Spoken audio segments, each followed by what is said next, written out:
माँ शेरा वाली मैया की जय। प्रेम से बोलिए राजा रामचंद्र भगवान की जय। आप सभी को दशहरा की बहुत बहुत शुभकामनाएं। जय माता दी दोस्तों। माता रानी का हम सबने सच्चे मन से यथाशक्ति अपने घर में स्वागत किया। माता रानी अपनी कृपा हम सब पर ऐसे ही बनाए रखें। दोस्तों, आज मैं आपके लिए लेकर आई हूँ दशहरा यानी विजयदशमी की कथा, उसकी पूरी जानकारी, महत्व और पूजा विधि। अगर आपको इसकी पूरी जानकारी चाहिए और अगर आप जानना चाहते हैं कि दशहरा क्यों मनाया जाता है तो इस वीडियो के अंत तक बने रहें और पूरी वीडियो देखें। दोस्तों, दशहरा यानी विजयदशमी हिंदू धर्म का प्रमुख त्योहार है। इस दिन भगवान राम ने रावण का वध किया और माँ दुर्गा ने महिषासुर पर विजय पाई थी। दशहरा को असत्य पर सत्य के जीत का प्रतीक माना जाता है। धार्मिक मान्यताओं के मुताबिक शारदीय नवरात्रि में पूरे 9 दिन के लिए माता दुर्गा धरती पर आती हैं। मान्यताओं के अनुसार धरती को देवी माँ का मायका कहा जाता है।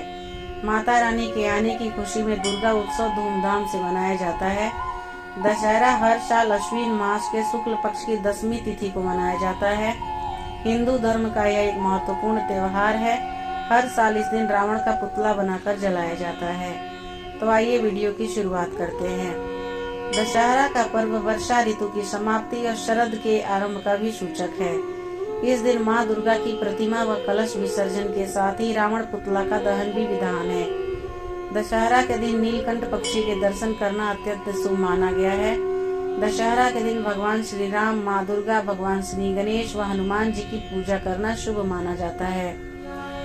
शारदीय नवरात्रि के 9 दिन माँ भगवती के व्रत करने के बाद 10वें दिन यानी कि दशहरा पर भगवान राम की पूजा की जाती है और दशहरा पर्व धूमधाम से मनाया जाता है। अश्विन माह के शुक्ल पक्ष की 10वीं तिथि को विजयदशमी कहा जाता है। इस दिन के विजयदशमी नाम के पीछे अनेक कारण शास्त्रों में प्राप्त होते हैं। यह दिन देवी भगवती के विजया नाम पर विजयदशमी कहलाता है। इस दिन भगवान श्री राम ने लंका पर विजय प्राप्त की थी, इसलिए भी इसे विजयदशमी कहा जाता है। ज्योतिष शास्त्र के अनुसार अश्विन शुक्ल दशमी के दिन तारा उदय होने के समय विजय नामक काल होता है, इसलिए भी इसे विजयदशमी कहा जाता है। यह काल सभी कार्यों में सिद्धि प्रदान करने वाला होता है। इस दिन अपराजिता पूजन, शमी पूजन भी किया जाता है। विजयादशमी को वैसे तो क्षत्रियों का प्रमुख पर्व माना जाता है। इस दिन वे शस्त्र पूजन करते हैं। इस दिन ब्राह्मण सरस्वती पूजन करते हैं तथा वैश्य लोग बहिर्खातों का पूजन करते हैं। दुर्गा को शक्ति की देवी कहा गया है।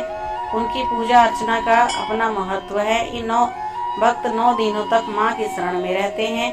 उन्हें प्रसन्न करने के लिए व्रत धारण करते हैं और दशहरा के त्योहार के साथ ही व्रत समाप्त हो जाता है।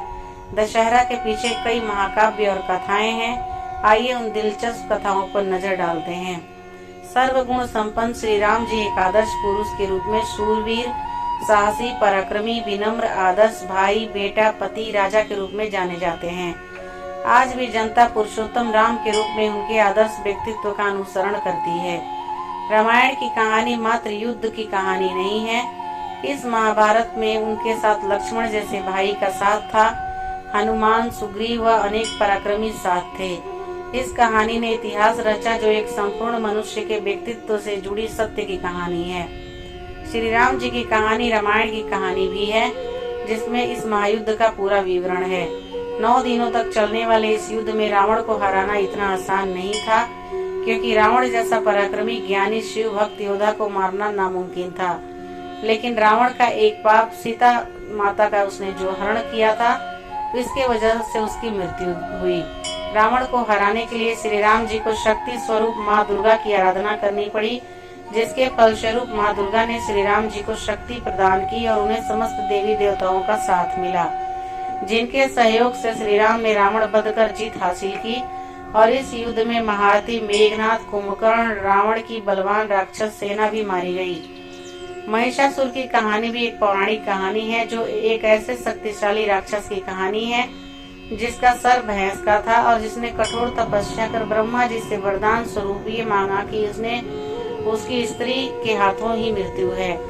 मृत्यु को अन्यथा कोई भी देव, दानव, मनुष्य उसे नहीं मार सकता।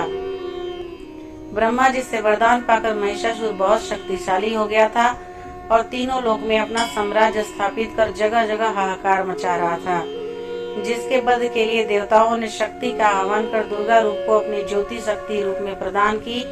माँ अस्त्रों शस्त्रों से सजी प्रकट हुई, तब देवताओं ने महिषासुर के आतंक से उनकी रक्षा के लिए प्रार्थना की।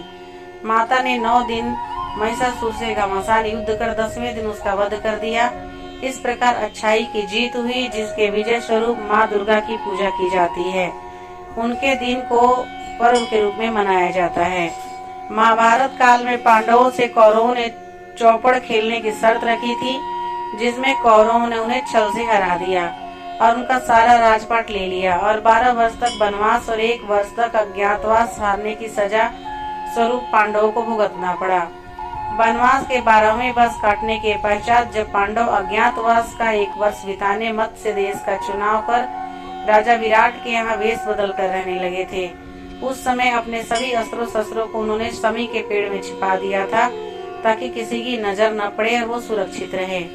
दुर्योधन जो उनका चचेरा भाई था, उसको शक हुआ कि पांडव मत्स्य देश में छुपे होंगे, जिसका पता लगाने के लिए दूतों को भेजा और अपने पिता धृतराष्ट्र के माध्यम से मत्स्य देश पर आक्रमण करवा दिया, जिसके बचाव में मत्स्य देश के साथ मिलकर पांडवों ने कौरवों की सेना से युद्ध किया, जिसके लिए अर्जुन जो मत्स्य के राजा विराट के यहाँ नर्तकी के रूप में रहते थे, वह राजकुमार उत्तर के सारथी बनकर अपने अस्त्र शस्त्र लेने समी के पेड़ के पास गए।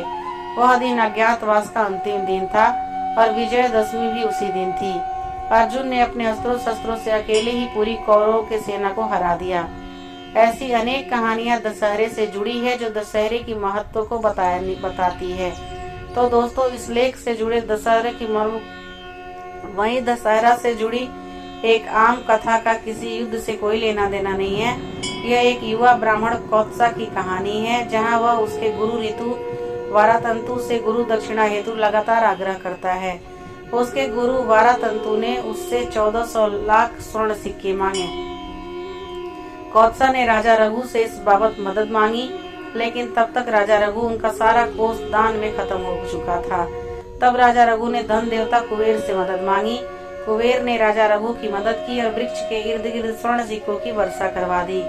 राजा रघु ने इस सारे बरसे हुए धन को कौत्सा को दे दिया और कौत्सा ने पूरा धन गुरु के चरणों में अर्पित कर दिया।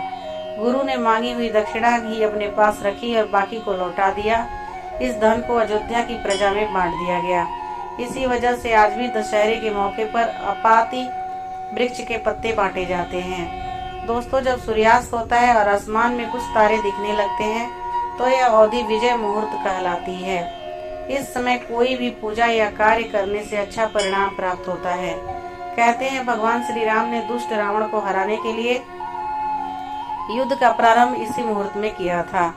इसी समय समी नामक पेड़ ने अर्जुन के गांडीव नामक धनुष का रूप लिया था।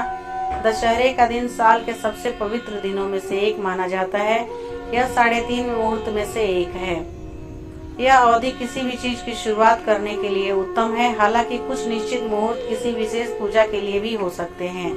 पौराणिक मान्यता के अनुसार इस त्योहार का नाम दशहरा इसलिए पड़ा क्योंकि इस दिन भगवान पुरुषोत्तम राम ने 10 सिर वाले अतताई रावण का वध किया था। तभी से 10 सिरों वाले रावण के पुतले को हर साल दशहरा के दिन इस प्रतीक के रूप में जलाया जाता है, ताकि हम अपने अंदर के क्रोध, लालच, भ्रम, ईर्ष्या, नशा, स्वार्थ, अन्याय, अमानवीयता एवं अहंकार को नष्ट करें। प्राचीन काल में राजा लोग इस विजय की प्रार्थना कर रण यात्रा के लिए प्रस्थान करते थे, क्योंकि इस दिन को जीत का प्रतीक माना जाता था। इस दिन जगह जगह मेले लगते हैं, रामलीला का आयोजन होता है, रावण का विशाल पुतला बनाकर उसे जलाया जाता है।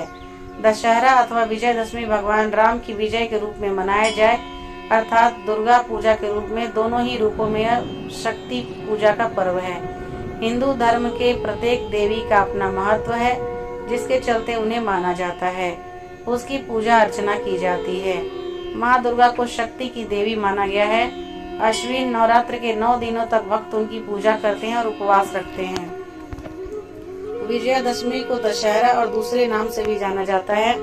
इस दिन समी पूजा, अपराजिता पूजा आदि अनुष्ठान होते हैं। ये सभी अनुष्ठान अपराह्न के समय के दौरान करने का विधान है।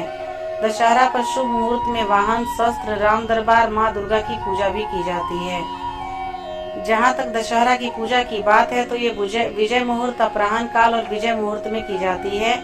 इसके लिए गाय के गोबर या चूने से दशहरे की प्रतिमा बनाएं। ईशान कोण यानी पूर्व उत्तर दिशा में पूजा स्थल को गंगा जल से शुद्ध कर प्रतिमा रखें। कमल की पंखुड़ियों को अष्टदल चक्र बनाएं और मध्य में अपराजिताय नमः मंत्र लिखकर माँ अपराजिता के से सुख समृद्धि की कामना करें। दाईं ओर माँ जया और बाईं ओर माँ विजया को स्थापित करें। अपराजिताय नमः, जपाय नमः और विजयाय नमः मंत्र का जाप करें। भगवान राम और हनुमान जी की पूजा करें, आरती उतारें। समी वृक्ष की पूजा करें। इसके अलावा मशीन, वाहन, शस्त्र आदि की भी पूजा करें। माता को भोग लगाएं और माता की आरती उतारें और प्रसाद बांटें। दोस्तों, दशहरा के दिन नीलकंठ पक्षी दिखे तो उसको प्रणाम करें। ऐसा करना शुभ माना जाता है। मान्यता है कि माता लक्ष्मी और दुर्गा की कृपा होती है।